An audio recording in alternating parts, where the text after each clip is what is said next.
அந்த விண்ணுலகிலே எத்தகைய காட்சிகளை எல்லாம் கண்டார்கள். விண்ணுலகிலே 7 வானங்களையும் கடந்து சிதறத்துல் முன்தகா என்ற அந்த எல்லையை அடைந்து அங்கே அல்லாஹ்விடத்திலே ஐங்கால தொழுகை என்ற கடமையை பெற்றுக்கொண்டு வந்தது வரை நாம் தெரிந்து கொண்டோம். அதற்கு இடையிலே பெருமானார் ஸல்லல்லாஹு அலைஹி வஸல்லம் அவர்கள் பல்வேறு விதமான காட்சிகளை பார்க்கிறார்கள். அந்த காட்சிகள்லாம் எந்த மாதிரியான காட்சிகள் என்று சொன்னா, ஒண்ணு சொர்க்கத்தை பற்றிய காட்சிகள், வேற ஒண்ணு காட்சிகள் கிடையாது, அல்லது நரகத்தை பற்றிய காட்சிகள். சொர்க்கத்தை பார்க்கறாங்க, இல்லைன்னா நரகத்தை பார்க்கறாங்க. இந்த சொர்க்கம் நரகத்தில் உள்ள சில காட்சிகளை, சில பாக்கியங்களை பற்றி பெருமானார் ஸல்லல்லாஹு அலைஹி வஸல்லம் அவர்களுக்கு அல்லாஹ் எடுத்து காட்டியதன் அடிப்படையில அவங்க சிலரை நமக்கு சொல்லியிருக்கிறாங்க. அதுல ஒரு சம்பவம் என்னன்னு கேட்டா, அனஸ் ரலியல்லாஹு அன்ஹு அவர்கள் அறிவிக்கிறாங்க,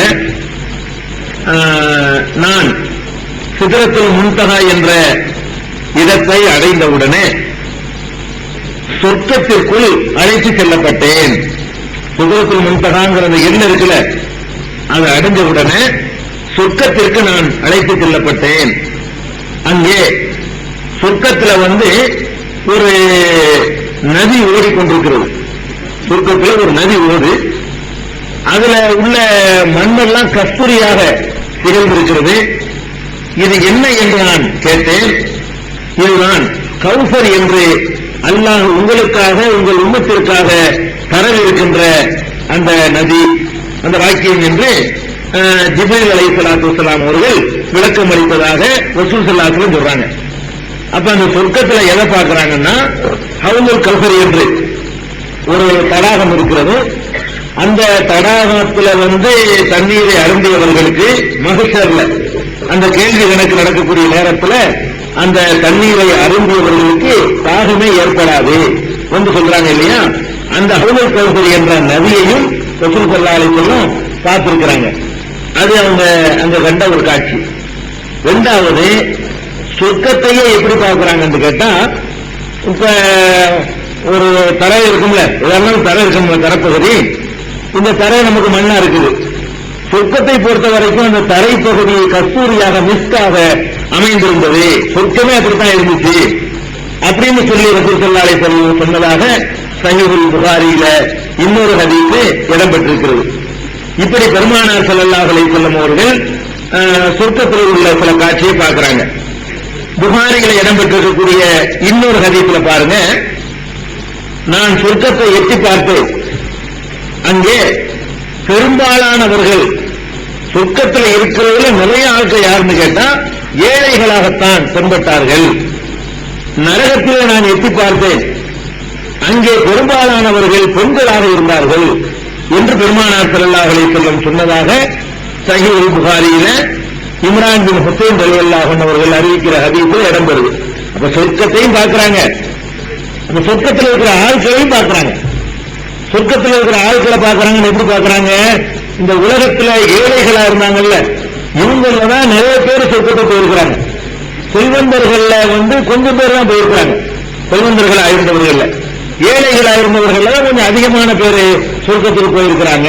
அதையும் நான் கண்டேன் என்று ரசூல் ஸல்லல்லாஹு அலைஹி வஸல்லம் சொல்றாங்க.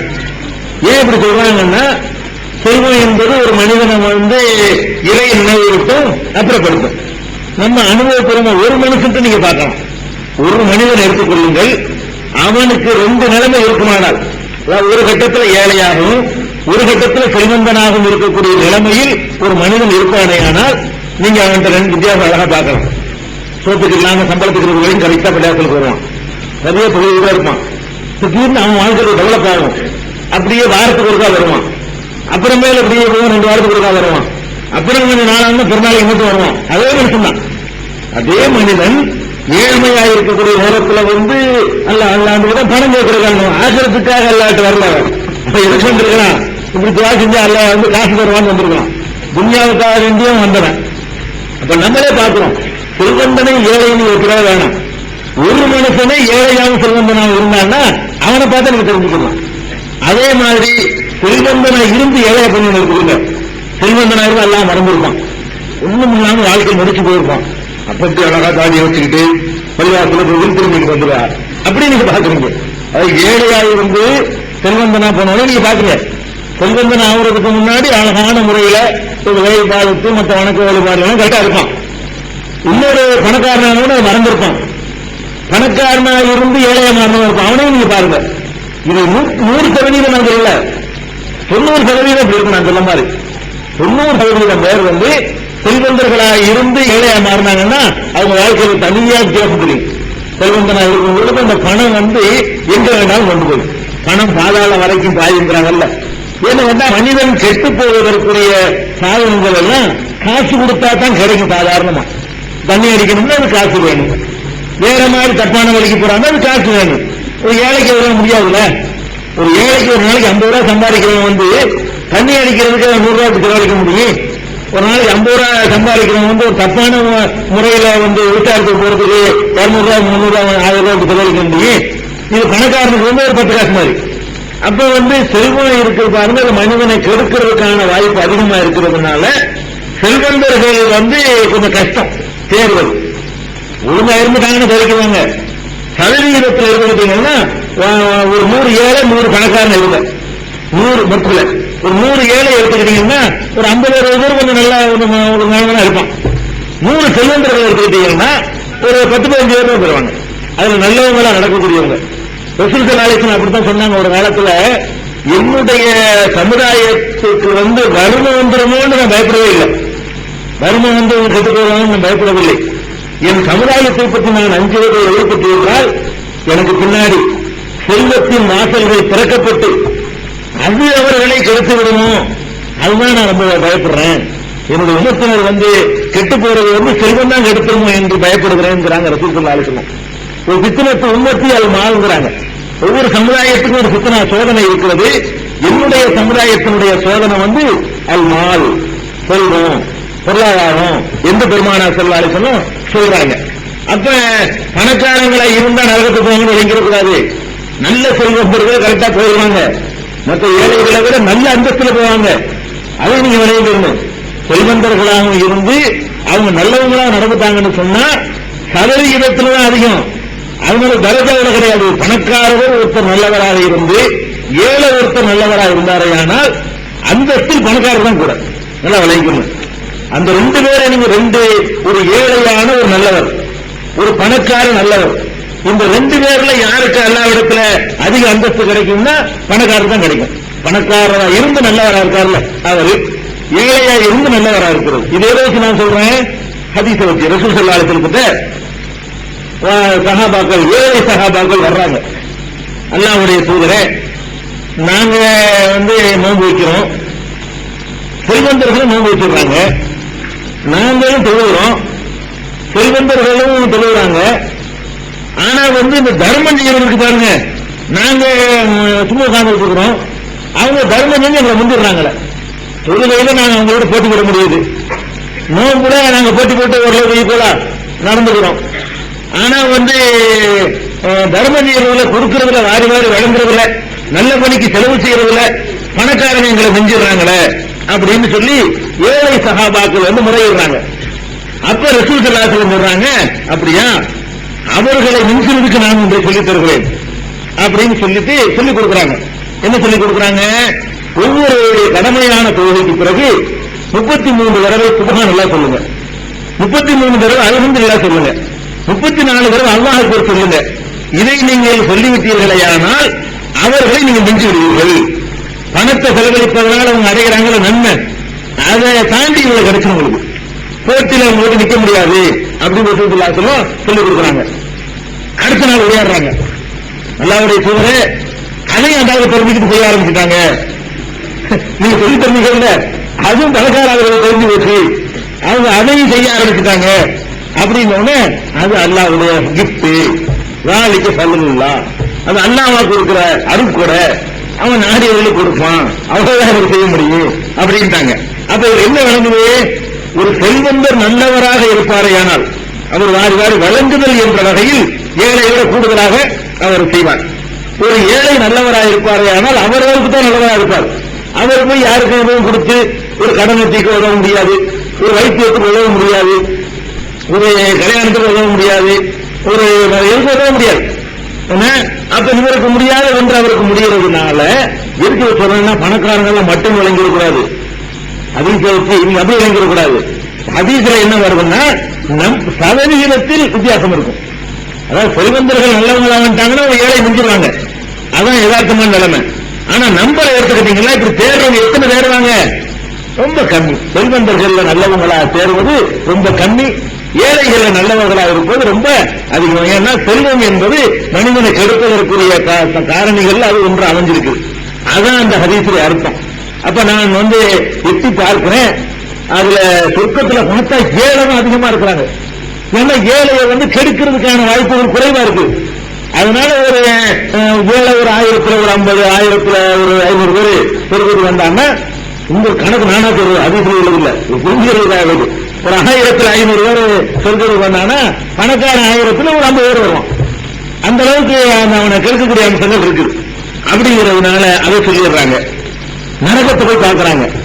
நரகம் இந்த ஏழை பணக்காரங்கிற அடிப்படையில ரசூல் ஸல்லல்லாஹு அலைஹி இல்லாம இந்த பால் அடிப்படையில பார்த்தோம்னா நரகத்துல பொம்பளைங்க அதிகமா இருக்கிறாங்க. பொம்பளை ஏறக்குறைய இது போல இருக்கிறாங்க இந்த காலத்துல.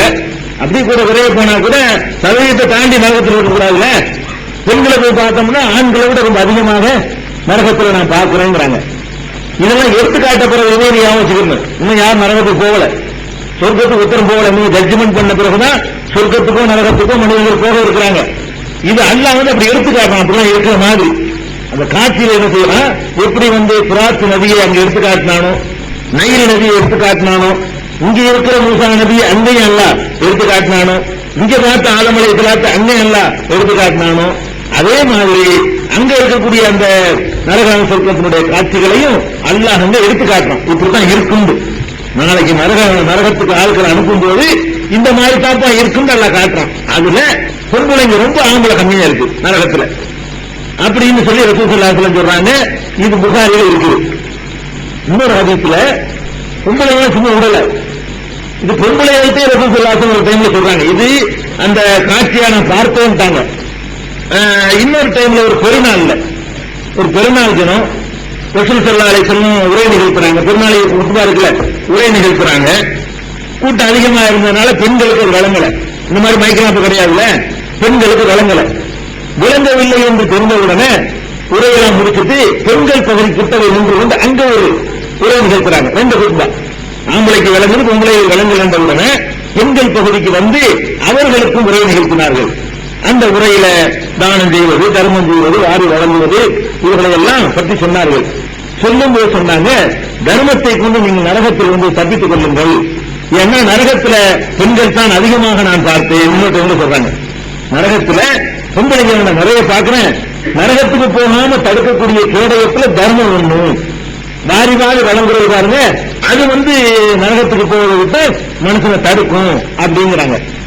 அப்ப ரசூல் ஸல்லல்லாஹு அலைஹி வஸல்லம் அந்த பெண்கள் உடனே கேள்வி கேட்கிறாங்க, அல்லாஹ்வுடைய தூதரே, அது நரகத்துல பெண்கள் அதிகமா இருப்பாங்க, என்ன காரணம்? என்ன நாங்க மட்டும் அதிகமா இருக்கிறதுக்கு என்ன காரணம்? எல்லாரும் மட்டும் நாங்களே ஆம்பளையும் தெளிவாகவும் இருப்பான், பொம்பளையும் தெளிவாகவும் இருப்பாங்க. ஆம்பளையும் நோம்புக்காக கொஞ்சம் பேர் இருப்பான், பொம்பளையும் அந்த மாதிரி இருக்கும். ஆம்பளையும் கோச்சிட்டு இருப்பான், பொம்பளையும் இருக்கிறோம். ஆம்பளையும் குணதோஷம் இருக்கிறான், பொம்பளையும் இருக்கிறோம். ஆம்பளையும் மீன் தண்டி போறவங்க இருப்பா, நாங்களும் இருக்கிறோம். எல்லாம் சேர்ந்தானே ஜீவன் தப்புலாம். இதுல நாங்க மட்டும் கூட இருக்கிறதுக்கு என்ன விவரமான ஒரு பொண்ணு கேள்வி கேட்டுறாங்க. அப்ப ரசூல் ஸல்லல்லாஹு அலைஹி வஸல்லம் சொல்றாங்க, 2 சொல்றாங்க. என்னன்னு கேட்டா, எல்லா பாவத்திலையும் சரிதான், ஆம்பளை எல்லாம் அப்படி வச்சு பார்க்க முடியாது, அதுல கரெக்டா தான் இருக்கிறீங்க. 2 விஷயத்துல நீங்க ஆம்பளை முடிஞ்சிருக்கீங்க. 2 பாவத்துல, மற்றவர்கள் கரெக்ட் தான். தொழுகை விடுறவர்கள் எண்ணிக்கை எடுத்து பாத்தீங்கன்னா கரெக்டா தான் இருக்கும், உங்க தங்கிட்ட ஈக்குவலா தான் இருக்கும். மற்ற எல்லாத்துலயுமே ஈக்குவலா வரும், வரக்கூடிய எங்க நீங்க வித்தியாசப்பட்டுருங்கன்னு கேட்டா 2 விஷயத்துல. அது என்ன 2 விஷயம்? நீங்க ரொம்ப சபிக்கிறீங்க. நீங்க சாபம் விடுறதுல ஆம்பளை எல்லாம் மிஞ்சிருவீங்க. எந்த அளவுக்கு மிஞ்சிருவாங்க தெரியுமா? தன்னுடைய பெத்த பிள்ளைய நாசமா போவாங்க. நம்ம ஆம்பளையும் சபிப்போம். யார சபிப்போம் தெரியுமா? நம்மள அடிச்சுட்டான்னா குழந்தைக்கு அப்படின்னா போறான்னு சொல்லுவோம். நம்ம ஆம்பளை எப்ப திட்டணும் நீங்க பாருங்க. ஆம்பளை நம்மளுக்கு நம்மளாவது ஒருத்தன் கேடு வந்தா அந்த கேட்டுக்கு திருப்பி அடிக்க முடிஞ்சா அடிச்சு விடுவோம், அடிக்க முடியாதுன்னு திட்டுவோம். அப்ப கூட என்ன செய்வோம்னா, நம்ம ஒரு அருமல் பண்ணான்னா அடிக்க முடியாது கையை நீட்டுக்குவோம், கையை நீட்ட முடியாதுன்னு சொல்லுவோம். வாயினால ஒரு பணா போ, நாசமா போ, தொலைஞ்சு கொள்ளினா போ, கடைசியில போ, கொள்ளையில போன்னு எனக்கு ஒரு பாசை இருக்குது. என்ன பேசி சபிச்சிருவோம். சபிக்கிறேன் தானே, சபிக்கிற எண்ணப்பட்டு நாசமா போ, தொலைஞ்சு கூடாத போ, ஒண்ணு கொள்ளாத போ, இப்படிங்கிறத சபிக்கிறோம். இது ஆம்பளைட்டு இருக்குது. ஆனா எந்த ஒரு ஆம்பளையும் நல்ல செயல சின்ன அற்பமான விஷயத்துக்கு தன்னுடைய பிள்ளைகளை நாம் கூட சபிச்சு நீங்க பார்க்க முடியாது. பெண்களை பாருங்களேன், இந்த சாதத்தில் அவங்க மிஞ்சி இருக்கிறாங்கிறது அளவுகள் என்ன, அவங்க கைக்குள்ள முட்டு அளவுக்கு தான் நாசமா போனவன அப்படிங்கிறாங்க இல்லையா? நாசமா போயிட்டா அது தாங்குவாங்களா அவங்க? முதல்ல சொல்றது நீதான் நாசமா போன ஒரு நாள் இல்லாத ஒரு நாள் எல்லாம் ஏற்றுக்க என்ன பண்றது? அது விளம்புறது இல்லை. கொள்ளையில போறவன், கொள்ளையில போறேன்னா கால்ரால போறது, கொள்ளைன்னா பேருல போய் சாகுன்னு அர்த்தம். இப்படின்னு சொல்றீங்க, பெத்தவங்களை பார்த்து சொல்றீங்கள, நிஜமா கொள்ளையில போயிட்டா உங்களுக்கு தாங்க முடியுமா? தாங்கிக்க முடியுமா? விளங்கியே வழங்காமலையோ பெத்த பிள்ளையோ அண்ணன் தம்பி அக்கா தங்கச்சி யாரையும் வாங்க வைக்கிறது இல்லை. இந்த மாதிரியா குலாத்துல தாலின்னு ஒண்ணு இல்ல. ஒரு உதாரணத்துக்கு சொல்றான், அந்த தாலி நம்பக்கூடிய அடிப்படையில் பார்த்தீங்கன்னா எடுத்தவங்க தாலி இருப்பான். அதாவது மகளை பெற்று தாய் மகளை பெற்ற தாலி இருப்பாண்டு உன் புருஷன் ஜாகத்துன்னு அர்த்தம். அவங்க நம்பிக்கை பிரகாரம் தாலின்னு சிலாத்துல ஒண்ணு கிடையாது. அதை நம்புறவங்க நம்பிக்கை பிரகாரம் தாலி அறுப்பாங்கிறது என்ன அர்த்தம்? உன் புருஷன் ஜாகத்துன்னு அர்த்தம். அப்ப தன்னுடைய மகளுடைய புருஷன் ஜாகத்துன்னு அம்மா காரி சபிக்கிறான். அது மாதிரி மகள் சபிக்கும் போது சொல்றா, அதே தாய்க்கு சொல்றா, தகப்பனை தாவ சொல்றா. மகள் தகப்பனை பார்த்து தாலி இருப்பான்னா என் அப்ப ஞாபகத்துங்களா. அப்ப இதெல்லாம் ரொம்ப சகஜமா இருக்குது. என்னதான் சொல்றோம் விளங்காம ரசூல் ஸல்லல்லாஹு அலைஹி அழகா கணிக்கிறாங்க பாருங்க. எல்லாம் கரெக்ட் தான். இந்த சபிக்கிறதுல நீங்க தாண்டிடுவீங்க. நாமளுங்க உங்களை அப்ப சபிக்கிறது என்பது நரகத்தில் கொண்டு சேர்க்கக்கூடிய பாவம் வழங்குவதில்லை. ஒரு ரெண்டு விஷயம் வழங்குது. பெண்கள் அதிகமா சபிப்பாங்கன்னு மட்டும் வழங்கல, ஒரு மனிதனை நரகத்தில் கொண்டு போய் சேர்க்கக்கூடிய பாவங்கள்ல இதுக்கு ஒரு முக்கியமான ஒரு இடம் இருக்கிறது. சபிக்கிறது, ஏசுறது, சாபம் வர்றது, பாருங்கள் லானத்து செய்வது, இது ஒரு பெரிய பங்கு வைக்குது அப்படிங்கிறாங்க ரசூல் ஸல்லல்லாஹு அலைஹி வஸல்லம். இரண்டாவது காரணம் என்ன? இது ஒரு தப்பு. பெண்கள்ட்ட ரொம்ப அதிகமா இருக்கக்கூடிய மற்ற நீங்க அதிகம் சொல்லுங்க. அல்லாஹ் ஒரு ரசூல் சொல்லல. புறம் பேசுறாங்கன்னா நீங்க குறைச்சாலும் கிடையாது. அல்லாஹ் ஒரு ரசூல் சொல்லல. புறம் பேசுறதுல பொம்பளைங்க மிஞ்சினவங்கன்னு சொல்லல. ஆம்பளையும் பேசுவோம், பொம்பளையும் பேசுவாங்க, நம்ம விளங்கிக்கிறோம். வழங்குதா? அது அவங்க வட்டத்தில் பேசுவாங்க, நம்ம வட்டத்தில் பேசிக்கிறோம். அப்படிதான் எடுத்துக்கிறோம். எதுல நம்மளை விட வித்தியாசமாக இருக்கிறாங்க கேட்டா ஆண்களை விட இந்த சபிக்கிறதுல, ஏசுறதுல, இந்த மாதிரி சாபம் போடுறதுல இருக்கிறாங்க. ஒண்ணு. ரெண்டாவது என்ன, ஆம்பளைகளை விட அவங்கள்ட்ட என்ன பிரத்யேகமா இருக்குன்னா தற்பூர்ணல் அசீர, இந்த கணவனுக்கு நன்றி கெட்டே நடந்து கொள்கிறீர்கள் அப்படிங்கிறாங்க. அதை கூட ரசூல் ஸல்லல்லாஹு அலைஹி வஸல்லம் விளக்குறாங்க. ஒரு பெண்ணுக்கு ஒரு கணவன் காலமெல்லாம் மாறி மாறி வழங்குறான். வீடு வாங்கி கொடுக்குறான், பங்களா வாங்கி கொடுக்குறான், கார் வாங்கி கொடுக்குறான், புடவை வாங்கி கொடுக்குறான், நகை வாங்கி கொடுக்குறான், என்னென்ன முடியுதோ கேட்கிறானோ விரும்புறானோ சக்தி இருக்கிறோ எல்லாம் வாங்கி கொடுக்குறான். காலமெல்லாம் இப்படி நீ வாங்கி கொடுத்து விட்டு ஒரே ஒரு நாள் நீ ஒரு தடவை ஒன்று கொடுக்க மறுத்து கொடுக்காமல் இருந்து விட்டாயானால் உன்னிடத்தில் நான் என்ன நன்மையை அடைந்தேன் என்று சொல்லிவிடுவாள். ஒரு செகண்ட்ல உன்னால என்ன என்ன எனக்கு நன்மை இருக்கிறதுனால என்ன போய் கொடுத்த அப்படி 1000 கொடுத்தாலும் அந்த 1000 கொடுத்தது அவருக்கு தெரியாது. அந்த செகண்ட்ல என்ன ஒண்ணு தெரியும், இப்ப தரலைங்கிறதே தெரியும். இந்த விஷயத்துல பெண்களும் பிச்சைக்காரர்கள் ஒண்ணு. பிச்சைக்காரனுக்கு டெய்லி போடுறேன் வாங்கிட்டே இருப்பான். ஒரு நாள் இல்லைன்னு நீ நல்லா இருப்பியா அப்படின்னு சொல்லிடுவான். ஒரு நாளா போட்டோங்க, ஒரு நாளா வாங்கிட்டு போறாங்க நினைக்க மாட்டான். அந்த ஒரு நாள் போடலன்னு வைக்கிறேன் திட்டிட்டு போயிடுவாங்க. சரி ஒரு நாளா போட்டாங்க, அதெல்லாம் நாளைக்கு நிறைய போடுறது அருள் புரியாதுன்னு கேட்க மாட்டான். அன்னைக்கு உள்ளே மட்டும் அவனுக்கு தெரியும். அதுக்கு முன்னாடி வாங்கி கொண்டு எல்லாத்தையும் மறந்துடும். இது எவ்வளவு வாங்கி தந்தா அவன் மறந்துடும். இந்த கண்டிஷன்ல தான் பெண்கள் இருக்கிறாங்க.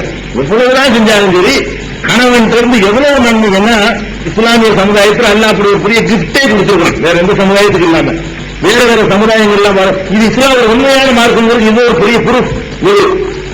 வேற சமுதாயத்திலாம் ஆம்பளையும் பொம்பளையும் சேர்ந்து உழைக்கணும். வேற எந்த சமுதாயமா இருந்தாலும் சரி மேல இருந்து கீழே வரைக்கும் களை எடுக்கிறதுல இருந்து ஆபீஸ் வேலை வரைக்கும் எடுத்துக்கிட்டாலும் ஆம்பளை பொம்பளை வேலை பார்க்கணும். கிராமங்கள்ல களை எடுக்கிற வேலை ஆம்பளை வேலை செய்வாங்க, பொம்பளை வேலை செய்வாங்க இல்லையா? 2 பேர் சம்பாதிக்கிறாங்க. 2 பேர் சம்பாதிப்பு கிடைக்கிற பறக்கத்தை விட ஆம்பளை மட்டும் சம்பாதிக்கிற இடத்துல எல்லாம் ஒரு பறக்கத்தை அந்த சாதிச்சிருப்பாங்க. கிராமங்கள் நீங்க பாத்தீங்கன்னா நம்மளாலும் தெரியும், அவன் குடிச்சுதான் இருப்பான், இவன் தான் ஒரு ஓட்டு வீட்டுல இருப்பான். முஸ்லிமுக்கு எல்லாம் கொடுக்குற ஒரு பறக்கத்து ஏன்னா இந்த பொம்பளை சம்பாத்தி வேணான்னு உறுதியா நிக்கலாம் பாருங்க. எல்லாம் ஒருத்தருக்கு அறிவுக்கையும் கொடுக்க மாட்டேங்குது. யார் நல்லா வசதியா இருக்கணும்? 2 பேர் சம்பாதிச்சாலும் வசதியா இருக்கணும். எந்த குடும்பத்துல 2 வருமானம் வருதோ அவன் வசதியா இருக்கணும். எந்த குடும்பத்துல ஒருத்தன் சம்பாதிக்கிறானோ அவன் கீழே இருக்கணும். இதுதான் பகுத்தறிவு, இதுதான் லாஜிக், இதுதான் பொருளாதார தத்துவமே இதுதான். ஆனா என்ன நடந்து கொண்டிருக்கு? இதெல்லாம் செயலாக்குற மாதிரி ஒவ்வொரு கிராமங்கள்லையும் பாருங்க. நம்ம ஒரு ஆம்பளை மட்டும் சம்பாதிப்போம், அதே சம்பாத்தியம் தான் 1000 ரூபாய் சம்பளத்துக்கு கடையில் இருப்பான். கணக்கு பண்ணி பார்த்தா ஒரு நாளைக்கு 50 ரூபாய் கூட வரல, அவ்வளவு குறைவு சம்பளத்துக்கு இருப்பான். அவனுக்கு ஒரு ஓட்டு வேண்டிய அப்படி எப்படி ஒரு வசதியாகவும் செழிப்பாகவும் ஒரு அந்தஸ்தாவும் எல்லாம் நினைஞ்சிடான். அந்த குடும்பத்தை ஆக்கி வச்சிருக்கான், பறக்கத்தை ஆக்கி வச்சிருக்கான். பெண்களும் ஆம்பளையும் சம்பாதிப்பாங்க. ஒரு நாளைக்கு இவனுக்கு 100 ரூபாய், அவளுக்கு 75 ரூபாய், 125 ரூபாய் சம்பாதிச்சுட்டு வருவாங்க. ஏறக்குறை 5000 ரூபாய் மாசம் வருது. 1000 ரூபாய்க்கு இருக்கிற வேண்டிய பறக்கத்தை 5000 ரூபாய் இருக்காது. நம்ம கண்கூடா பார்க்கணும். இப்படி ஒரு ஆண்கள் மீது அல்லாஹ் ஒரு சுமையை கூடுதலா சுமத்து இருக்கிறான். பெண்கள் தங்களுடைய சோத்துக்காக கூட அவங்க சம்பாதிக்க தேவையில்லை. இஸ்லாத்துல, இஸ்லாமிய சமூக அமைப்புல அவங்களுக்காக நம்ம சம்பாதிக்கணும். சோறு கொடுக்கிற கடமையையும் ஆடை கொடுக்கிற கடமையும் ஆண்கள் மீது சுமத்தி இருக்கிறான். அதனால அவங்க எந்த ஒரு கஷ்டமும் செலவு நினைக்கிறாங்க. உள்ளே இருக்க வேண்டிய வெளியே போறவங்க கேளுங்க, அவன் நரகம் நினைச்சிட்டு போயிட்டு இருக்கிறான். வெளியே வேலைக்கு கொடுத்து நல்ல நினைச்சிட்டு இருக்கா? இக்கரைக்கு அக்கறை வச்சு அதான் விஷயம். சில பொம்பளைங்க நினைப்பாங்க, வீட்டுல இருக்கிற பொம்பளைங்க நம்ம மட்டும் வீட்டுல இருக்கணும், அவளை பாரு அதுல ஒரு மணிக்கு ஆபீஸ் போறா, அது சாயந்தரம் 6 மணிக்கு வர்றா, நினைச்சிட்டு இருக்கிறது. அவரை நினைச்சிட்டு போவாதுமா வேலைக்கு போறாள், வேலை எழுந்திரிச்சு கொஞ்சம் புருஷன் கேட்டுட்டாங்க நினைச்சிட்டு இப்படி ஓடி போய் புள்ள படிச்சா புள்ள சாப்பிடுச்சா இது ஒரு வாழ்க்கையா அவளை பாரு வீட்டுல இருக்காங்க பாட்டுக்கு டீ வாட்டிட்டு அவன் நினைக்கிறான். இக்கரைக்கு அக்கறை பத்துங்க இங்க பார்த்தா அங்க பச்சையா தெரியும், அங்க போய் பார்த்தீங்கன்னா இது பச்சையா தெரியும். அவங்க கூட திறந்து பார்க்கும்போது பச்சையா கூடுதலா தெரியுங்களங்க. இந்த கருவி போட்டு அந்த கரை பச்சையா தெரியும், அந்த கருவி இந்த கரை பச்சையா தெரியும். இதுதான வெளியில நம்ம நல்லா தான் வச்சிருக்கிறோம் எல்லா பெண்களும். அப்ப என்ன நினைக்கணும்? பெண்கள் நம்ம கூட அழகா வச்சிருக்கிறாங்களே, அடுத்தவங்க மாதிரி வயும் போடாம, நாட்டு எடுக்க விடாம, கரை எடுக்க விடாம, கண்டவனோட உட்கார்ந்துக்கிட்டு நறுக்கிக்கிட்டு கீழே அடிச்சுட்டு போக விடாம, இவ்வளவு அழகா அவங்க செய்யும் பொழுது நம்ம எவ்வளவு விசுவாசமா இருக்கணும். நம்மள நல்லா வைக்கிறதுக்காகத்தானே எவ்வளவு டென்ஷன்களையும் எவ்வளவு சுமைகளையும் ஒரு ஆண் சுமந்துகிட்டு இருக்கான். Income taxi, sale taxi, customer திட்டுறது போறது கொள்ளவு எவ்வளவோ சந்திக்கிறான். இவ்வளவே சந்திச்சுட்டு வர்றாங்க. வெளிநாட்டு கூட ஓடி போய் பாலைவனத்துல போய் இந்த கஷ்டத்தை எல்லாம் தாங்கி சம்பாதிக்கிறாங்க, சம்பாதிச்சு அனுப்புறாங்க. ஒரு விசுவாசம் வேணும்ல, சரி அல்லாஹ் நமக்கு ஒரு அழகான ஒரு வாழ்க்கையை தந்திருக்கிறான் அப்படின்னு ஒரு நன்றி பாராட்டுற தன்மை வேணும்ல. அது பெரும்பாலும் பெண்கள்கிட்ட கிடையாது. பெரும்பாலும் பெண்கள்கிட்ட குறைக்கிறதுக்கு இல்லை, யதார்த்தம் தான். இது அல்லாஹ் ஒரு பொருளை சொல்றாங்க, இதை பொய்யே இருக்காது, அப்படிதான் இருக்கிறாங்க. இருக்கக்கூடாதுங்கிறது தான் பெண்கள்கிட்ட போய் இதை சொல்றாங்க.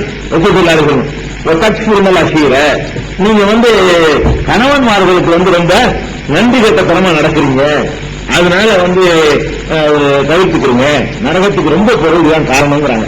அதனால பெண்களும் ஆண்கள் ஈக்குவலா சொர்க்கத்துக்கு நினைச்சாங்கன்னா இந்த 2 விட்டுருங்க. ரொம்ப சபிக்கிறத நிறுத்தணும். இன்னைக்கு ரொம்ப சபிக்கிறது, வீட்டுல வீட்டுல ஏற்படுறது, நாசமா உருப்படாம போன்றது, இந்த மாதிரியான சமாச்சாரங்களை நிறுவனத்தையுமே ஒழிச்சிடணும், சபிக்கிறத விட்டுருணும்.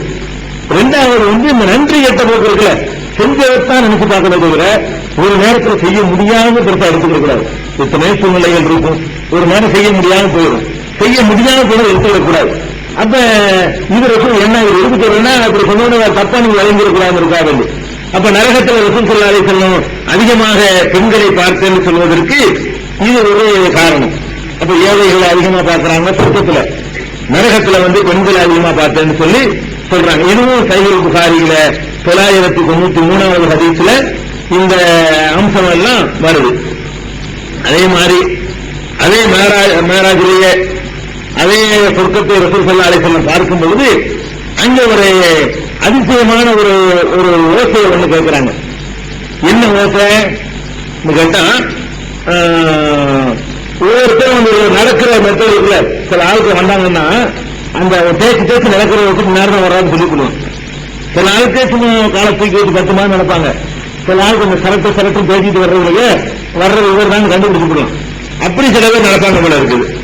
அதுல பிலால் ரலியல்லாஹு அன்ஹு இருக்காங்கல்ல, அவங்க நடந்தா வர்றாங்கன்னு எல்லாரும் தெரியுமா? அப்படி நடக்கிறாங்க.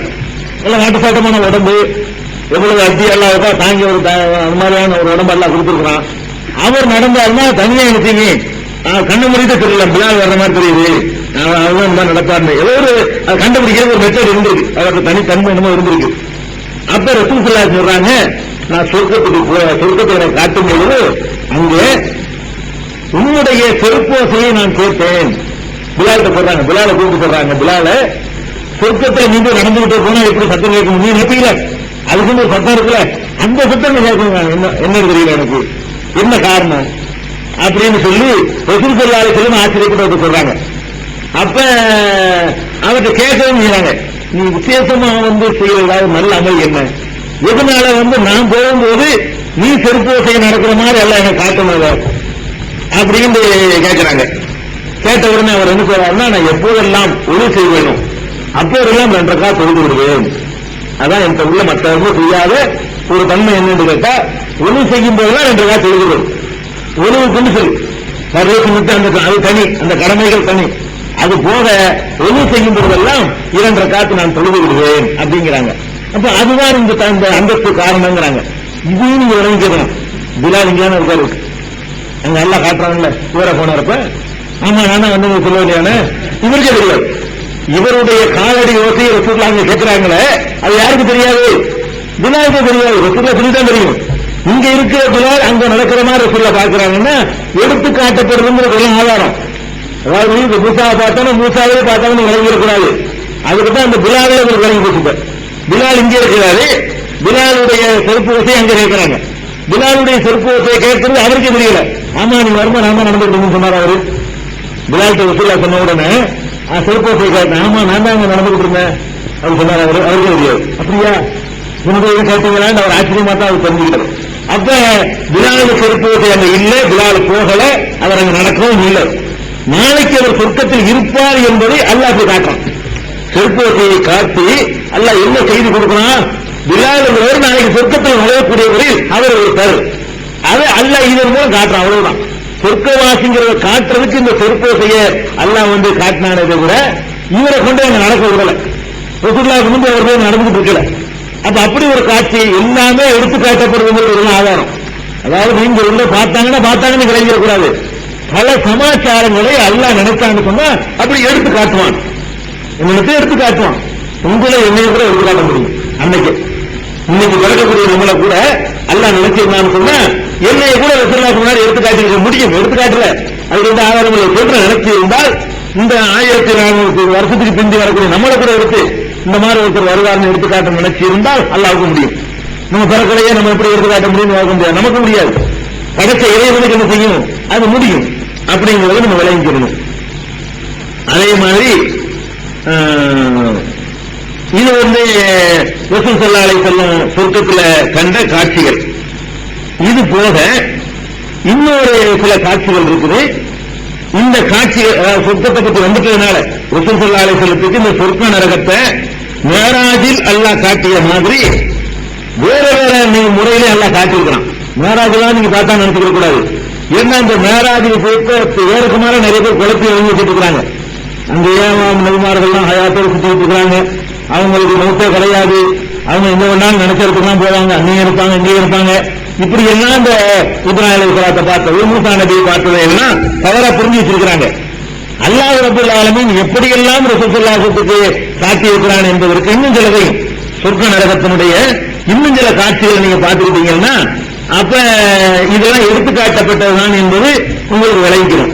ஒரு நாள் இது சஹீஹ் புகாரியில 703வது ஹதீஸ். ஒரு நாள் ரசூல் ஸல்லல்லாஹு அலைஹி வஸல்லம் காலத்துல ஒரு சூரிய கிரகணம் ஏற்படுது. சூரிய கிரகணத்திற்காக வேண்டி அவங்க தொழுகிறாங்க. சூரிய கிரகணம் ஏற்பட்டு அதுக்கு ஒரு தொழுகை இருக்குது. அந்த தொழுகையை தொழுகிறாங்க. தொழுகை முடிச்ச உடனே ரசூல் ஸல்லல்லாஹு அலைஹி வஸல்லம் சொல்றாங்க, பூமியில நடக்கும், மேராஜில் நடக்கல.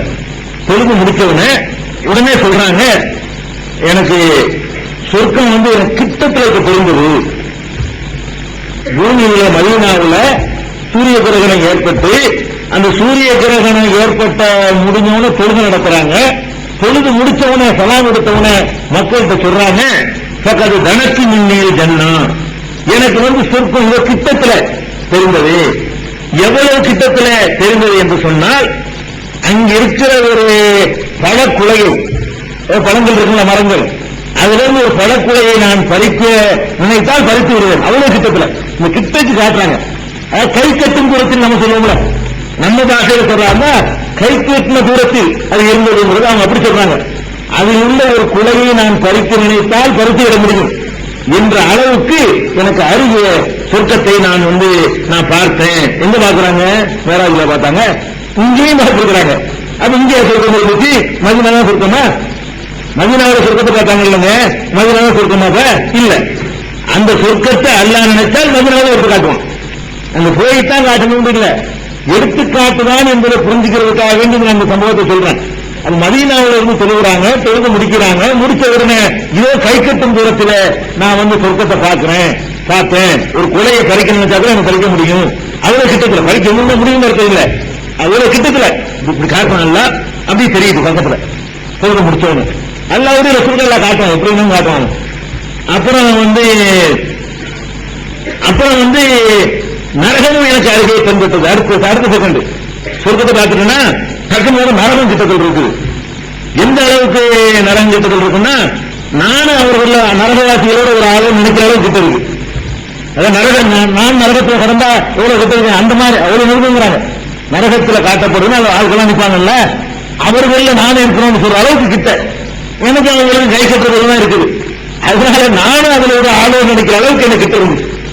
இந்த நரகம் எவ்வளவு கிட்ட இருக்குன்னு சொன்னா, நானும் அவர்களில் ஒருவனும் என்று நினைக்கின்ற அளவுக்கு எனக்கு கிட்டத்துல அந்த நரகம் வந்தது.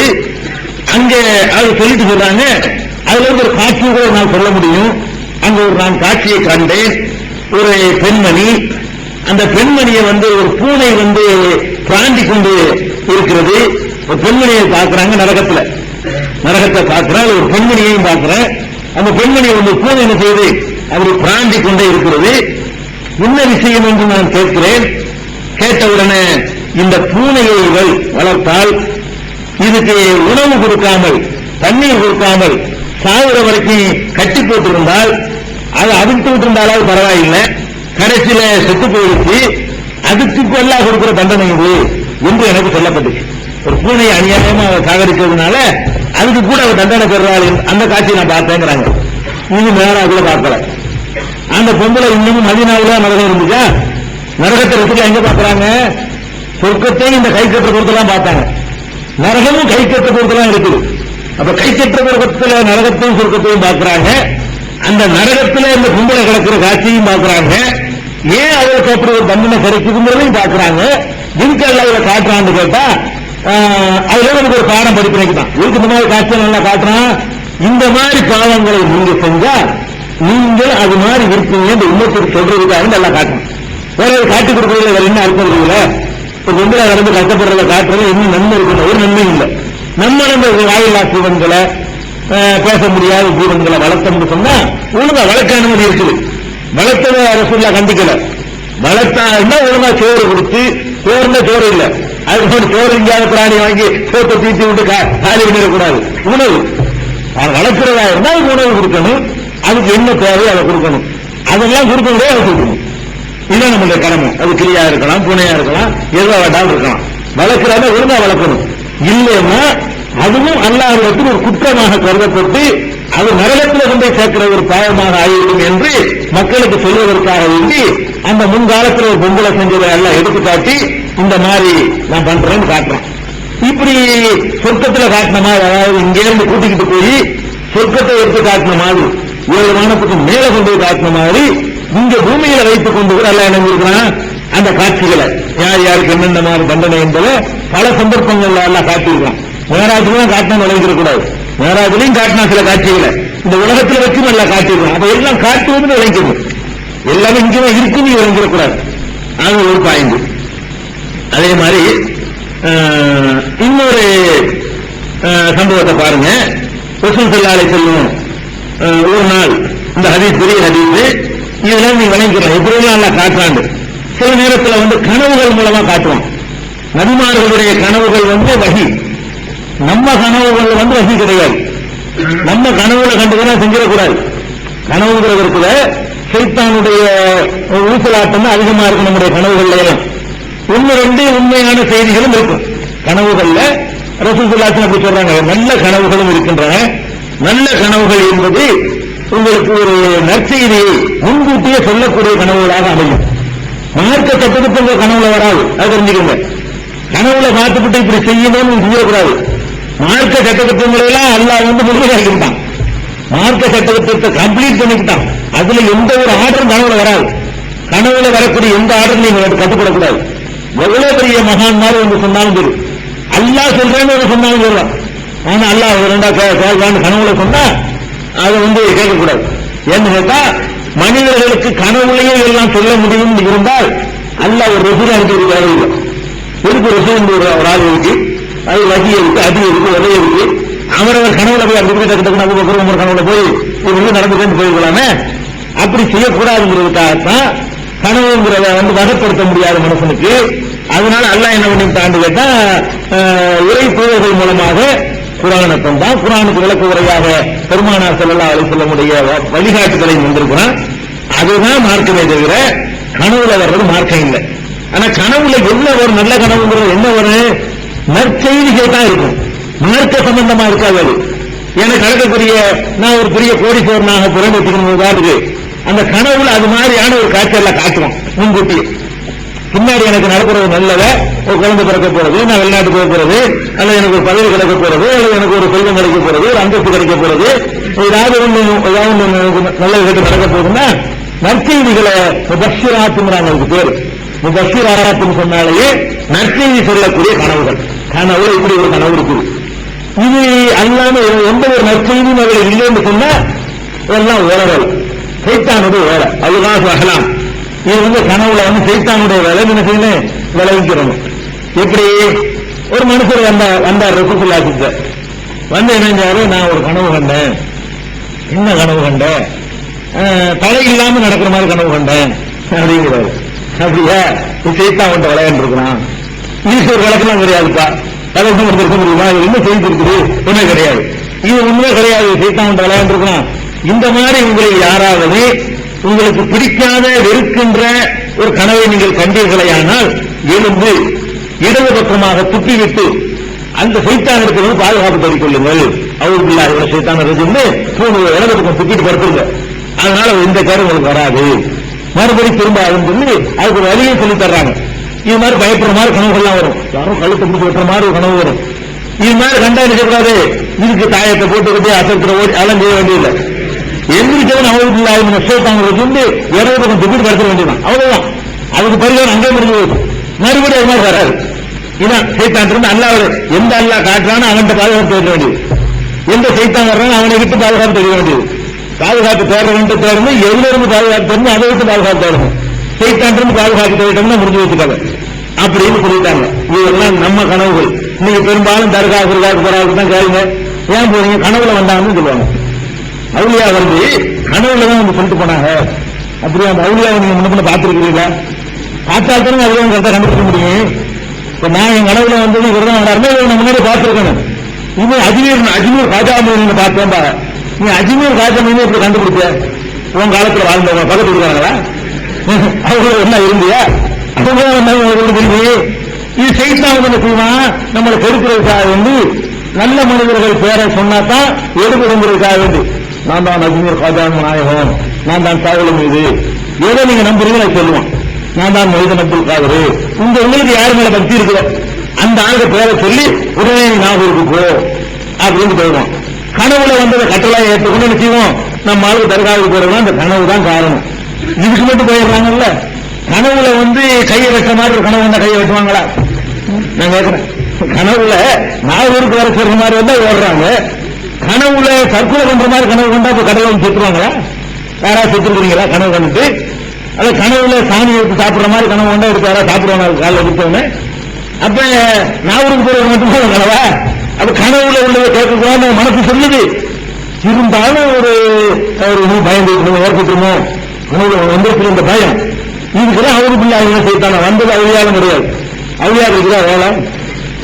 கனவுல வந்துட்டு நம்மளை கெடுக்கிறது அவங்களுடைய வேலை. அவங்க அழகா தூங்கிக்கிட்டு அல்லாஹ்வுடைய இன்பங்களை அனுபவித்துக் கொண்டு அவங்க இருக்கிறாங்க. நம்ம கனவுல வந்து நீ நகருக்கு புறப்படு ஒரு கும்பலை தனியா பொருட்கள் சொல்லுவாங்களா? இது அவுலியாவுடைய வேலையா இது? அப்ப இதெல்லாம் பார்த்தோம்னு இப்படிலாம் கனவு கண்டா அவுதுபில்லாஹி ஷைத்தான இருந்து தூக்கி எறிஞ்சிட்டு நம்ம நாட்டு காரியத்தை ஆத்மா நிம்மதி, நிம்மதிக்கு நிம்மதி, ஈமானுக்கு ஈமான் பாதுகாப்பு, அப்படி போயிடணும். ஆனா நபிமார்கள் காணுகின்ற கனவு 100% உண்மை. நபிமார்களுக்குள்ள சைத்தான் போய் உருவ முடியாது கனவுல. ரசூலுல்லாஹ்வுக்கு மாத்திரம் இல்ல, எந்த நபிமார்களுடைய கனவுக்குள்ள இருக்க மாட்டான், சைத்தான் வரமாட்டான். தொழுகிட்டு இருக்கும்போது சைத்தான் வந்து 3 ரக்காத் 4 ரக்காத்தை கொடுத்துருவான். அதெல்லாம் விழிச்சுக்கிட்டு இருக்கும்போது கனவுல வந்து அப்படி செய்ய மாட்டான். அதனாலதான் இப்ராஹிம் அலைஹிஸ்ஸலாம் வர்றாரு, வேலையை பார்த்துட்டாங்க. அதிகமாக சொல்லுவான், ஒன்றும் இல்லையா சரி சரி. ஆனா புதிய சோதனைகள் இருந்து அதுக்குன்னா இந்த முருகாக செலவுகளுக்காக வேண்டி வசூல் பண்றாங்கன்னா புதுசாரா வந்து வழங்கிடக்கூடாது, நமக்கு பரவலுக்காக வசூல் பண்றாங்கன்னு வழங்கிடக்கூடாது. இது வந்து எதுக்குன்னு கேட்டா அந்த வீடியோ கேசட்டு இந்த ஏற்பாடுகள் இந்த மாதிரி உள்ள அரேஞ்ச்மெண்ட்டுக்காக உள்ள அவங்க செலவுகளுக்காக கேட்கிறாங்க. அப்ப இப்ராஹிம் அலைஹிஸ்ஸலாம் ஒரு கனவு காண்றாங்க. அல்லாஹ் வந்து பிள்ளையா இருக்க சொல்லி உத்தரவே போடல, கனவுல தான் காட்டணும். நபிமாருடைய கனவா இருந்ததுனால அதை செஞ்சு ஆகணும்.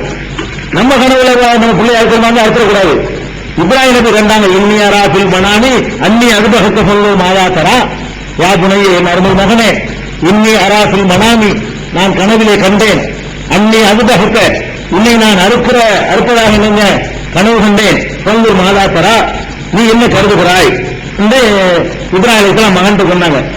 அதுக்கு மகன் என்ன சொன்னாரு, யாபத்தி ஜாதி மாத்தூமர், உனக்கு இடப்பட்ட கட்டளையை செய்து முடிப்பீராக. கனவை இடப்பட்ட கட்டளைங்கிறாங்க, கனவுதான் கண்டாரு இவரு. அதுக்கு மகன் என்ன சொல்றாரு, உனக்கு இடப்பட்ட கட்டளையை செய்து முடிப்பீராகிறார். கனவு ரஹீம் அர்த்தம், கனவு வந்து அல்லாஹ்வுடைய கட்டளைன்னு அர்த்தம். அதனால நபிமார்களுடைய கனவுக்கு மட்டும் சைத்தான் வர்றான்னு எடுத்துக்கூடாது. ரசூலுல்லாஹ் எந்த கனவு கண்டதா சொன்னாலும் சரி, அது அப்படி நடக்கும் அர்த்தம். எந்த கனவை ரசூலுல்லாஹ் பார்த்து நமக்கு சொன்னாலும் அது வந்து நாளைக்கு நடக்கிற எடுத்து காட்டப்படுது. அந்த மாதிரி ஒரு கனவு வருது. என்ன கனவு?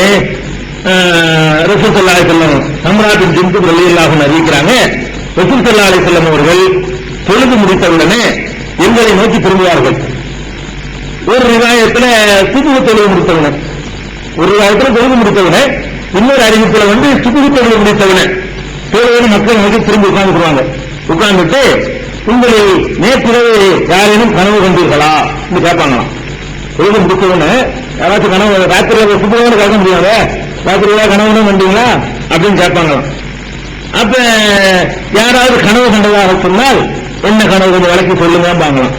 சொல்லிட்டு அதுக்கு என்ன சொல்லணுமோ அதை சொல்லிவிடுவார்கள். கனவை கேட்டுவிட்டு அதுக்கு என்ன மாதிரி அவர்களுக்கு பதில் சொல்லணுமோ அதை சொல்லிவிடுவார்கள். ஒரு நாள் எங்கள்கிட்ட கேட்டாங்க, யாரேனும் கனவு கண்டீர்களான்னு வழக்கம் போல கேட்டார்கள். நாங்கள் இல்லை என்று சொன்னோம். நான் கண்டேன், நான் ஒரு கனவு கண்டாக சொல்றேன் அப்படின்னு ரசூலுல்லாஹ் சொல்லிவிட்டு அந்த கனவை விளக்கலானார்கள். என்ன கனவு காண்றாங்க? நான் நேற்றிரவு கண்ட கனவு என்னவென்றால், 2 மனிதர்கள் என்னிடத்தில் வந்தார்கள். வந்து என் கையை பிடித்தார்கள். என்னை ஒரு தூய்மையான பரிசுத்தமான ஒரு நிலப்பரப்புக்கு கொண்டு சென்றார்கள். பரிசுத்தமான ஒரு இடமா தெரியுது, அந்த இடத்துக்கு என்னையே கொண்டு போனார்கள். போனா அங்க ஒருத்தர் வந்து உட்கார்ந்து இருக்காரு.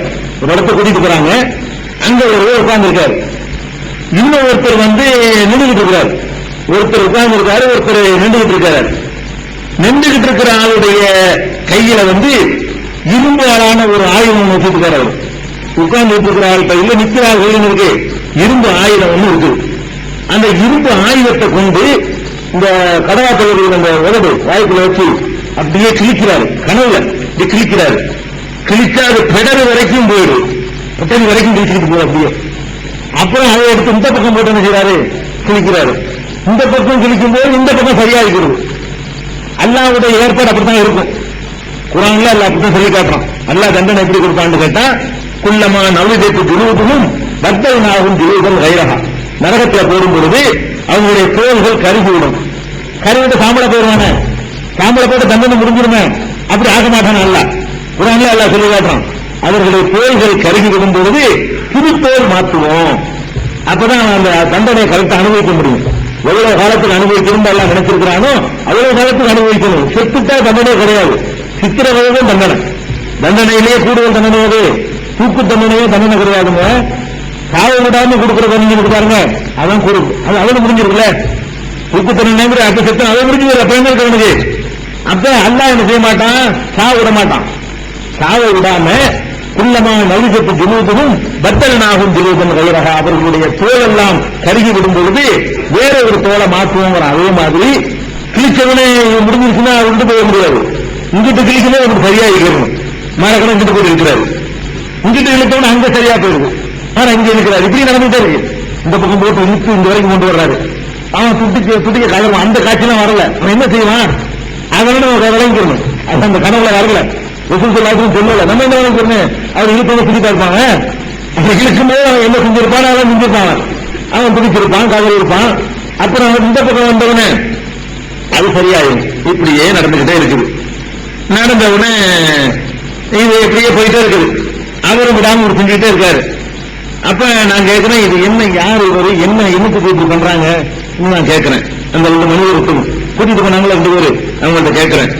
அவங்க சொன்னாங்க அது சாமாவா பார்த்துட்டே வா அப்படிங்கிறாங்க. மறுபடியும் போனோம். போனா இன்னொருத்தர் அவரு படுத்து கிடக்கிறாரு. படுத்து கிடந்தவுடனே அவருக்கு தலைமாட்டில் ஒருத்தர் நிற்கிறார். ஒருத்தர் படுத்து கிடக்கிறாரு, அவர் தலைமாட்டில் ஒருத்தர் நிற்கிறாரு. அவர் கையில ஒரு பெரிய பாறாங்கல் ஒண்ணு இருக்குது. அந்த பாறாங்கல்ல கொண்டு என்ன செய்யறாருன்னு கேட்டா அடிக்கிறார் தலையில. அப்படி தலை அப்படி செவர்ற மாதிரி பெரிய பாறாங்கல்ல கொண்டு இருக்கு. அப்படி பாத்துக்கிறோங்க, அது மாதிரி ஆகுது. மறுபடியும் அந்த கல்லை குனிஞ்சு இருக்கிறதுக்குள்ள மறுபடியும் சரியா போகுது, மரத்துக்கு போடுறாரு. இப்படியே நடந்துகிட்டு இருக்குது. இது விடாம நடந்துட்டே இருக்கு. இதை பாக்குறேன், என்ன ஏன் இப்படி என்ன விஷயம், ஏன் இப்படி மண்டை கொடுக்குறாங்க அப்படின்னு கேட்கும்போது என் தலையை நட சொந்தலக்கணும் நடந்தோம். நடந்தவுடனே அப்புறம் ஒரு அடுப்பு இருக்குல்ல, அந்த அடுப்பு அடுப்பு இருக்குல்ல, கேஸ் அடுப்பு இல்ல, சும்மா சாதாரண மண் இருக்கு. ஒரு அடுப்பு மாதிரி ஒரு ஓட்ட இருக்கு.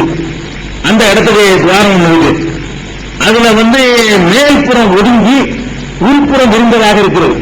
இந்த அடுப்பு மெத்தட் எப்படி இருக்குன்னா, உள்ள மேல வாய்ப்பக்கம் சின்னதா இருக்குது, அப்படி விரிஞ்சு இப்படி இந்த குழாய் இருக்குல்ல, பாத்ரூம் வைப்பாங்கல்ல மைக்கு குழாய், இப்படி கூந்தையா இருக்கும்ல, அந்த மாதிரி டைப்ல இருக்குது. அந்த மாதிரி ஒரு ஓட்ட மாதிரி இருக்கு. உள்ள விரிஞ்ச, உள்ள மொத்தம் விசாலமா இருக்குது. நுழை வாயில் சின்னதா இருக்குது. அப்படி ஒரு துவாரத்தை நாங்க பார்க்கிறோம். அப்புறம் கீழே என்ன செய்யப்படுதுன்னா, அந்த அகலமான பகுதி இருக்குல்ல, கீழே நெருப்பு எரிக்கப்படும். அடுப்பு மாதிரி ஒண்ணு வச்சு அகலமா உள்ள பகுதி கீழே செய்யப்படுது, நெருப்பை வச்சு எரிச்சுட்டு இருக்கிறாங்க. உள்ள சில பேர் கடந்துகிட்டு போனா அந்த சக்தி ஏதாவது அது பெரிய சக்தி. வாய் ஒருக்கமா இருக்கும், வெளியே பாஞ்சு வர முடியல, வாய்க்கு ஒடுங்கி போயிருக்குது. உள்ள விசாலமா இருக்குது, அதுல கீழே நெருப்பை போட்டு எரிக்கப்படுறது. அவன் அப்படி இப்படி தலையை தூக்குறது இறங்குறதுமா இருக்கலாம், வெளியே வரவே முடியல. இந்த மாதிரி அவங்க இருக்கிறாங்க. உள்ள எட்டி பார்க்கிறேன், அங்க நிர்வாணமாக ஆண்களும் பெண்களும் கிடக்கிறார்கள். அங்க கிடக்கிறது யாருன்னு கேட்டா நிர்வாணமாக ஆண்களும் பெண்களும் கிடக்கிறார்கள். இப்படி ஒரு காட்சியை பார்க்கிறேன். அப்புறம் நான் கேட்கிறேன், மண்ஹாவா யாரு இவங்கெல்லாம் கேட்கிறேன். அவங்க இருக்கிறாங்க, என் தலைக்கு பசங்கவா கொஞ்சம் மொத்தமா சொல்லுவா பார்த்துக்கிட்டு மொத்தமா சொல்லுவாங்க. பின்னாடி என்ன பசங்க வாழ்ந்தாங்க. மறுபடியும் வந்தோம். வந்தா ஒரு ரத்தத்தினாலே ஒரு ஆறு மாதிரி தெரியுது. ஒரு ஆறு ஓடுது.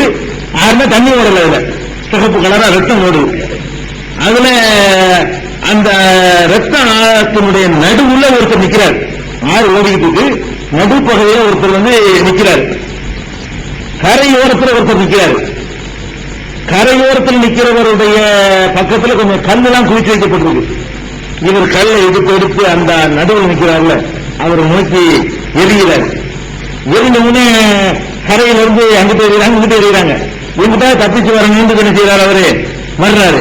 வரும்போது மறுபடி அடி, அங்கிட்டு வர்றாரு, அங்கிட்டு ஒரு அடி வருது. அவன் நடுவுல கடந்துட்டு அடி தண்ணியில கடந்துட்டு ரத்த ஆறுல கடந்துக்கிட்டு அவன் கஷ்டப்படுறான். இங்கிட்ட ஏற முடியல, அங்கிட்ட ஏற முடியல. இப்படி ஒரு நிலைமை இருந்தவுடனே இது என்னன்னு கேட்டேன். இது என்னன்னு பேசாம வா, உறவு வந்துகிட்டே இரு அப்படின்ட்டாங்க. அப்போ பச்சையல் என்ற ஒரு பூங்காவுக்குள்ளே நாங்கள் போனோம். இதை முடிச்சு என்ன போனோம், ஒரு பூங்காவுக்கு போற மாதிரி தெரியுது. கனவுல தான் நடக்குது, இது கனவு காட்சி தான். பூங்காவுக்குள்ள போனோம். அதுல பிரம்மாண்டமான ஒரு மரம் இருந்துச்சு, பெரிய மரம். அந்த மரத்தின் அடியில ஒரு முதியவரும் சில சிறுவர்களும் இருக்கிறார்கள் அடிப்பாகத்தில். அப்புறம் மரத்துக்கு பக்கத்துல ஒருத்தர் இருக்கிறாரு, அவர் நெருப்பு மூட்டிக்கிட்டு இருக்கிறாரு. மரத்துக்கு பக்கத்துல இன்னொருத்தர் நெருப்பு மூட்டிக்கிட்டு உட்கார்ந்துருக்காரு. இப்படி ஒரு காட்சி இருக்குது. அப்புறம் என்னை அந்த மரத்தின் மேலேயே ஏற்றி கொண்டு போனார்கள். மரத்துக்கு மேலேயே, மரத்துக்கு மேலே ஊர் மாதிரி இருக்காங்க. மரத்துக்கு மேல போனா அது உள்ள ஒரு பெரிய அரண்மனை மாதிரி இருக்குது. அது மாதிரி ஒரு அழகான ஒரு அரண்மனையை நான் பார்த்ததே இல்லை. மரத்துக்கு மேல இருக்குது. அதுல ஆண்கள் இருக்கிறாங்க, முதியவர்கள் இருக்கிறாங்க, இளைஞர்கள் இருக்கிறாங்க, பெண்கள் இருக்கிறாங்க, சிறுவர்கள் இருக்கிறாங்க, பலதரப்பட்ட மனிதர்கள் அதற்குள்ள கலக்கிறாங்க. பிறகு அங்கிருந்து என்னைய வெளியே கொண்டு வந்தாங்க. அப்புறம் மறுபடியும் வெளியே கொண்டு வந்து மறுபடியும் மேல ஏற்றிட்டு போனாங்க மரத்துல. அதை விட ஒரு அழகான ஒரு அரண்மனை மாதிரி அதுக்குள்ள கூட்டு போனாங்க. அது இதை விட ரொம்ப அழகாகவும் ரொம்ப சிறப்பாகவும் இருக்குது. அதுலயும் இளைஞர்கள் முதியவர்கள்லாம் அதுலயும் கிடக்குறாங்க. அப்புறம் இவரையும் பார்த்துக்கிட்டு நான் சொன்னேன், எனக்கு இந்த காட்டினீங்க, இது என்னன்னு எனக்கு முதல்ல வளர்க்குங்க. ஏன்னா போய் பார்த்தது போது எனக்கு விளக்கு தான் தீரணும்னு நான் சொன்னேன். அவங்க என்ன சொன்னாங்க, சரின்னு சொல்லிட்டு விளக்குறாங்க. எப்படி விளக்குறாங்க, இந்த முதல்ல பாத்தீங்கல்ல அந்த தாடைய கிழிக்கிறது, இவன் யாருன்னு கேட்டா கர்வாபுல், பெரும் பொய்யன். இவன் பெரும் பொய்யை எடுத்துக்கிட்டு போய் உலகம் எல்லாம் பரப்பப்படும். பொய்யுடைய ஊட்டுக்கணுவோம், பொய் சப்ளை இருந்து நடக்கும். அப்படி சொல்றாங்க ரசூலுல்லாஹி. துஹமுல் அன்ஹு ஹத்தா தபுல் ஆஃபாக், உலகத்தின் நானா பகங்களுக்கும் போற அளவுக்கு இவங்க வந்து பொய் சப்ளை ஆகும். ஏதோ ஒன்று ரெண்டு பேரும் பொய் சொல்றதில்லை, பொய் சொல்றதே தொழிலா வச்சுக்கிட்டு அப்படி குழப்பி விட்டுருவான். இந்த நாட்டுக்கு போய் இங்கேயும் போய் இப்படி பரவி போயிடும். பொய் சொல்றது ஒரு பேச்சு சில பேருக்கு. இந்த பொய் சொல்றதுல அதுல ஒரு தனியான ஒரு இன்பம் கிடைக்கும். இப்படி வேறு இருப்பாங்க. இது இவனுக்கு தான் பொய் சொன்ன வாய்ப்பு தான் இந்த தண்டனை. இப்படி கிடைக்கிற மாதிரி எல்லாம் அனுப்புகிறான், அதை காட்டுறான். ரெண்டாவது மண்டையில பாறங்கள்ல போட்டு நசுனார்ல, அவன் யாருன்னு கேட்டா அல்லாஹ் அவருக்கு குர்ஆனை பற்றிய ஞானத்தை அல்லாஹ் கொடுத்திருந்தான். நாம அன்பு பிள்ளை, இரவுல அதை ஓதி வணங்காமல் அவன் உறங்கினான். வலம் யாமல் தீகி பின்னகார், பகல்ல அதன் அடிப்படையில் செயல்படவில்லை. கற்றவன் தான் முதல்ல செயல்படணும்ல, அடுத்தவங்களுக்கும் அழகா சொன்னான். அவன் தன்னளவுக்கு செயல்பட்டுக் கொள்ளல. அவன் உறங்கினான். அவன் பகல் நேரங்கள்ல அவன் அமல்படுத்தவே இல்லை. அதாவது அடுத்தவருக்கு போதனை செஞ்சான், அதை அவன் கடைப்பிடிக்கல வாழ்க்கையில. அந்த மாதிரி உள்ளவன் தான் இவன். இவனுக்கு கியாமத் நாள் வரைக்கும் இப்படியே செய்யப்படும். பாலுகி இல்லா யோமியாமா, இதுல இருந்து வழங்குதுன்னா இது நரகத்து தண்டனை இல்லை. இது நல்லா விளைவிக்கணும். என்ன ரசூலுல்லாஹ் என்ன சொல்றாங்கன்னு கேட்டா, இந்த மாதிரி தண்டனை இவனுக்கு இப்ப வழங்கப்பட்டு இருக்குது. இது எது வரைக்கும் வழங்கப்படும், கியாமத் நாள் வரைக்கும் தான் வழங்கப்படும். நரகத்தில் வேற மாதிரி தண்டனை, அது வரைக்கும் உள்ள தண்டனை தான் சொல்றாங்க ரசூலுல்லாஹ். இதே மாதிரி கியாமத் நாள் வரைக்கும் அவனுக்கு தண்டனை வழங்கப்படும். அப்புறம் மேலே அந்த அடுப்புல இருந்துகிட்டு இருந்தாங்களே ஒரு கூட்டம், அது யாரு தெரியுமா? அவர்கள் தான் விபச்சாரம் செய்தவர்கள். விபச்சாரம் செஞ்சதுக்காக வேண்டி நிர்வாணமா போட்டு எல்லாம் என்ன செய்யறான், அந்த மாதிரி அவர்களை வேக வைக்கிறான். சாதனம் விடாம அவங்கள வேக வைக்கிறான். சுடுதண்ணி போட்டா எப்படி இருக்குன்னு யோசிக்கணும். சுடுதண்ணி போட்டா எப்படி இருக்கும் தாங்க முடியுமா? அதுல ஊற்றி வேக வச்சா எப்படி இருக்குன்னு பாருங்க, கற்பனை பண்ணி பாருங்க. ஆனா சாக மாட்டோம். அந்த மாதிரியான ஒரு வேதனை இது இருக்குது. அப்புறம் அந்த நதியில ஒருத்தன் உண்டான உங்க கல்லூரி இருந்துட்டு இருந்தாங்களே, அவன் யார் தெரியுமா? அவர்கள் தான் ஆட்சியில் ரூபா, வட்டி உண்டவர்கள். வட்டி சாப்பிட்டவர்களுக்கு இது மாதிரியான தண்டனை அல்லாஹ் கியாமத் நாள் வரைக்கும் கொடுத்துக் கொண்டே இருப்பான் என்று அந்த கனவுல சொன்னாங்க. மரத்து அடியில இருந்த முதியவர் அவர் இப்ராஹிம் அலைஹிஸ்ஸலாம். இப்ராஹிம் அலைஹிஸ்ஸலாம் முதியவர், நீங்க பாத்தீங்களே, அவர் இப்ராஹிம் அலைஹிஸ்ஸலாம். அவரை சுற்றி இருந்த சிறுவர்கள் எல்லாம் ஏனைய மனிதர்கள். பக்கத்தில் நெருப்பு மூட்டிக் கொண்டிருந்தாரே, அவர்தான் மாலிக் ஹாஜிமுன்னார், நரகத்தின் காவலாளியாக இருக்கக்கூடிய மாலிக் என்ற வானவர். அவர் பேரு. முதல்ல பாத்தீங்கன்னா ஒரு அரண்மனை, அந்த அரண்மனை தான் சாதாரண மூமின்களுக்கு உரியது, சாதாரண மூமினான மக்களுக்கு உள்ள சொர்க்கம். அப்புறம் இப்போ ஒரு ரெண்டாவது பாத்தீங்கல்ல, இந்த அரண்மனை இருக்கு பாருங்க, இது சுகதாக்கள், உயிர் தியாகம் செய்தவர்களுக்காக உள்ளது. இரண்டாவது பார்த்த ஒரு அரண்மனை ரொம்ப அழகா இருக்குனாங்கல்ல. நான் தான் ஜிப்ரீல், இவர் தான் மீகாயில். அவங்க தன்னை அறிமுகப்படுத்தல, உடனே பார்த்தாச்சுப்பா நான் தான் ஜிப்ரீல், இந்த இருக்காரு இவர் தான் மீகாயில் என்று அவங்க சொன்னாங்க. சொல்லிட்டு உன் தலையை கொஞ்சம் உயர்த்து அப்படின்னாங்க. கனவுல எல்லாம் நடக்குது. தலையை உயர்த்தி பார்த்தேன். பார்த்தா மேகத்துக்கு மேல ஒரு அழகான ஒரு மாளிகையும் அரண்மனையும் அந்த பாக்கியமும் தெரியுது. இது என்ன தெரியுமா? இதுதான் உனக்கு ஏற்பாடு செய்யப்பட்டிருக்கின்ற பாக்கியம், சொர்க்கத்துல உனக்கு ஏற்பாடு செய்யப்பட்டிருக்கின்ற பாக்கியம் அப்படின்னு கனவுல ரசூல் ஸல்லல்லாஹு அலைஹி வஸல்லம் ஆசை விட்டு நாம பார்த்துட்டு வந்துடுறாங்க. மற்றதையெல்லாம் பார்க்க அனுமதி கொடுத்துட்டு அதுக்கு முடியாதுட்டாங்க. முடியாது, உனக்கு உள்ளதை பார்க்க விட மாட்டோம். ஏன்னு கேட்டா உன்னுடைய வாழ்நாள் இவ்வளவு வெச்சம் இருக்கிறது, அதை முடித்த பிறகுதான் நீ என்ன செய்யணும், அங்க வந்து சேர முடியும் என்று மலக்குகள் சொன்னார்கள் என்று ரசூல் ஸல்லல்லாஹு அலைஹி வஸல்லம் அவங்க தான் கண்ட ஒரு கனவை எடுத்து காட்டுறாங்க. இதெல்லாம் எப்படி சொல்றேன்னா, மேராஜ் என்பது ரசூல் ஸல்லல்லாஹு அலைஹி வஸல்லம் அவர்களுக்கு அல்லாஹ் போய் தொழுகை வாங்கிட்டு வர்றாங்க, ஒரு கடமையை. அதே நேரத்தில் சில அதிசயமான காட்சிகள் பார்த்தாங்கன்னு இருக்குல்ல, அது வந்து எடுத்துக்காட்டுதல் என்று நீங்கள் புரிந்து கொள்ளணும். கனவுல எல்லாம் எடுத்து காட்டுவான், மதீனாவில் இருக்கும்போது எடுத்து காட்டுவான். ஒரு பெண்ணு வந்து பூனையினால பிராயணப்படுறத கூட அல்லாஹ் என்ன செய்வான், எடுத்து காட்டுவான். பிலாலுடைய செருப்பு எடுத்து காட்டுவான். எல்லாமே எடுத்துக்காட்டுகள் என்று என்ன செய்யணும், புரிந்து கொள்ளணும். இதுதான் மேராஜை பற்றி உள்ள ஒரு அளவுக்கு உள்ள முழுமையான நிகழ்ச்சிகள். இந்த மேராஜை பொறுத்த வரைக்கும் நம்ம பரிபூர்ணமா நம்ம நம்பணும். அல்லாஹ்வுடைய ஆற்றல்ல நம்பிக்கை கொண்டவங்களுக்கு இது என்ன இல்ல, பெரிய விஷயம் கிடையாது. அல்லாஹ் நினைச்சாண்டா இங்க எந்த வானத்துக்கு யாரையும் கூட்டிட்டு போவான், என்னவும் செய்வான், எப்படி வேணாலும் காட்டுவான். அல்லாஹ்வாக நம்பக்கூடியவர்கள், அவனுக்கு முடியாது எதுவுமே இல்லை நினைக்கக்கூடியவர்கள் வந்து இதை நம்ம நம்பணும். அதை ரசூல் ஸல்லல்லாஹு அலைஹி வஸல்லம் பார்த்து என்னென்ன காட்சிகள் நமக்கு சொன்னாங்களோ அது மாதிரியான பாவங்கள்ல இருந்து நம்ம என்ன செய்யணும், விலகிக் கொள்ளணும் என்பதுதான் இதுல இருந்து நம்ம பெற வேண்டிய பாடம். அடுத்தது ரசூல் ஸல்லல்லாஹு அலைஹி வஸல்லம் மக்கா வாழ்க்கையுடைய வரலாற்றுல அவங்க அந்த அபூ தாலிப் மரணம் வரைக்கும் வந்தோம். அதுக்கு இடையில ஏற்பட்ட நிகழ்ச்சிகளை பூராத்தையுமே நம்ம தெரிஞ்சோம். மக்காவில் இருக்கிற நேரத்திலேயே மேராஜ் நடந்ததுனால அந்த மேராஜையும் நம்ம அறிந்து கொண்டோம். கதீஜா நாயகி அபூ தாலிப் மரணத்துக்கு பிறகு உள்ள அந்த 3 ஆண்டுகள்ல உள்ள நிகழ்ச்சிகளை தான் நம்ம என்ன செய்யணும், இனிமே தெரிந்து கொள்ளணும். 3 ஆண்டுகள் இருக்குல்ல, நபியாக ஆகி 7 வருஷத்தை கடத்திட்டாங்க. இந்த 7 வருஷத்துக்கு இடையில தான் இந்த மேராஜ் எல்லாமே நடந்து முடிஞ்சது. அப்ப கதீஜா நாயகி மரணித்த பிறகு ஆயிஷா நாயகி மனம் முடித்தது, வேற யாரெல்லாம் கல்யாணம் பண்ணாங்க. அதுக்கப்புறம் பெருமானார் ஸல்லல்லாஹு அலைஹி வஸல்லம் ஹிஜ்ரத் பயணம் மேற்கொண்டது. மத்தவங்க ஹிஜ்ரத் போனது நம்ம சொல்லிட்டோம். அபிசினியாவுக்கு போனாங்கல்ல, மத்த ஆளுகளை அனுப்பிவிட்டு அவங்க இருந்துக்கிட்டாங்க. அபிசினியாவுடைய ஹிஜ்ரத்தை நம்ம தெரிஞ்சுக்கிட்டோம்.